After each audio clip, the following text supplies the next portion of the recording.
It's such an honor to have the opportunity to speak here, to speak on this stage, and also to speak about something that is so deep to all of our work.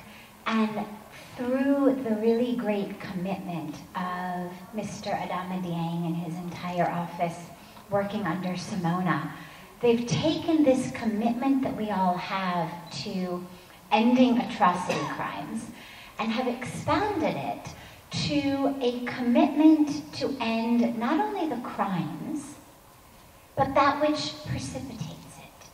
And when you ask what is so significant about it, to me, having the number of leaders, and Simona touched on this a little bit, but I wanted just to underscore it, because I've watched the plan of action now for the last few years, with the regional meetings, with the global launch in the United Nations, the scale of leaders who have come together from different religions, different regions of the world, coming together with their deep commitment to sign on to something that doesn't just say we are against atrocity crimes, but that says we are committed to preventing that which precipitates it.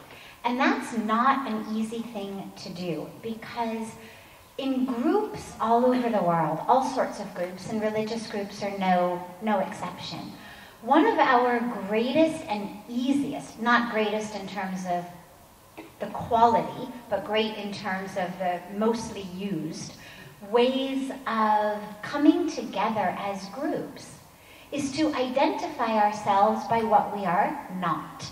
So we create a we by separating us from them. And this has been an age-old way of creating community. We are the ones who are white, or we are the ones who are black, or we are the ones who are rich, or we are the ones of this religion or that tradition.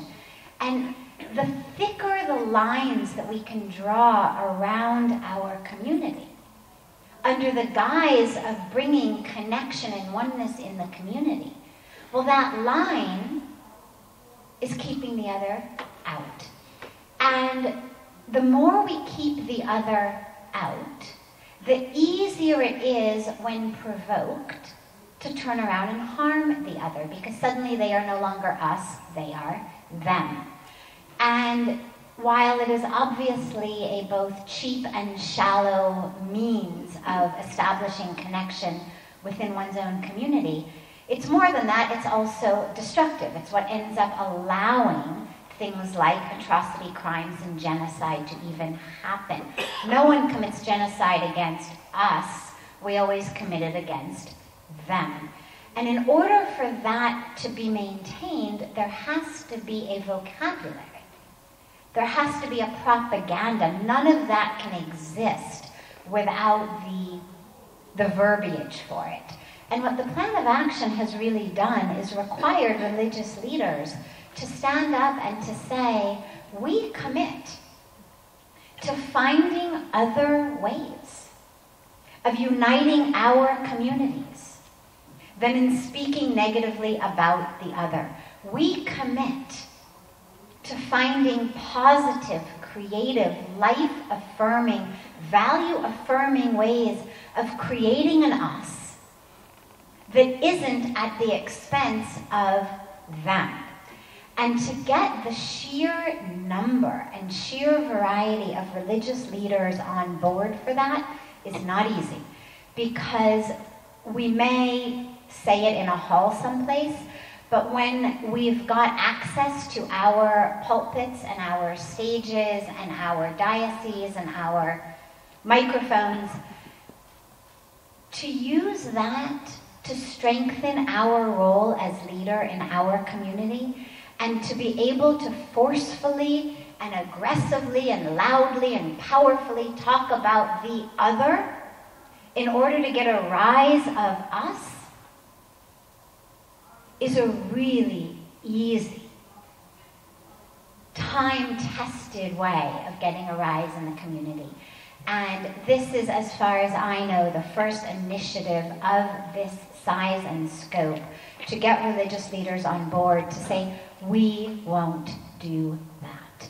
And not only won't we do it, but we will use all of the influence and the impact and the tools in our hands to actually ensure that others don't do it, to ensure that there isn't a them about whom we speak negatively. And that's historic to me.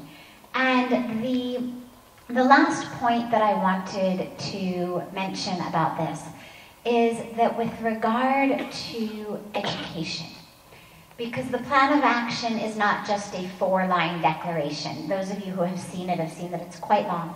And it actually involves a lot of different aspects and sectors.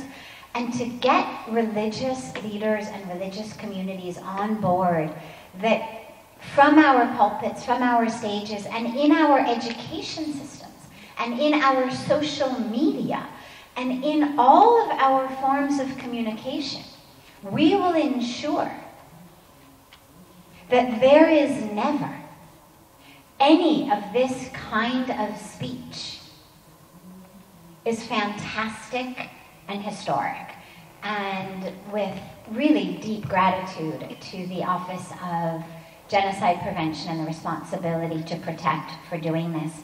And do I have about 30 more seconds? Is that...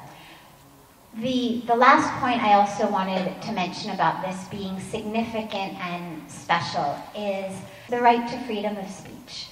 And to get people to say, I understand that other people's right to live at all, to live peacefully, to live safely, trumps, no pun intended, my right to speak whatever I want, is in and of itself also historic.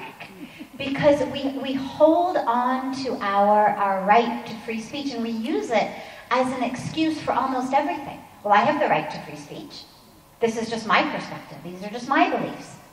We have freedom of speech. I mean, I can't tell you how many times that gets thrown around as the excuse for what I have just said that may be absolutely inappropriate, that may be provocative, that may incite violence.